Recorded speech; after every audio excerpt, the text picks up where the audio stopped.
Perhaps one of the most misunderstood subject is leadership. Leadership doesn't have to be anything with the rank. I know many people who sits at the highest level of an organization who are not leaders.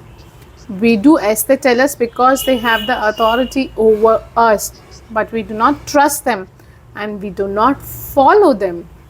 I also know people at lower levels of organizations that have no formal authority, but they have made a choice to look after the person of left of them, the choice to look after the person on right of them, and we would trust them and follow them anywhere. Leadership is the awesome responsibility to see those around us rise. You and every one of us can choose the leader we wish we had.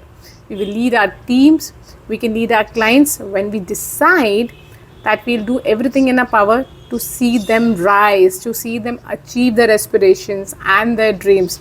And this is what servant leadership means. I serve your dreams rather than you serve my bottom line. And it's totally fine to have financial goals. It's totally fine to have metrics because it becomes a proof that someone wants to give you money, that they believe in you. But the best leader I know are students of leadership. There is no such thing as an expert leader. Like there is no such thing as an expert parent. It doesn't really exist. We are the students of leadership, and even the most senior leaders constantly are reading books, reading articles, watching talks, having conversations all the time about leadership. They're always in the learning mode. And for anyone who wants to be a leader, you have to choose to be the student of the subject leader, so that you can learn from it.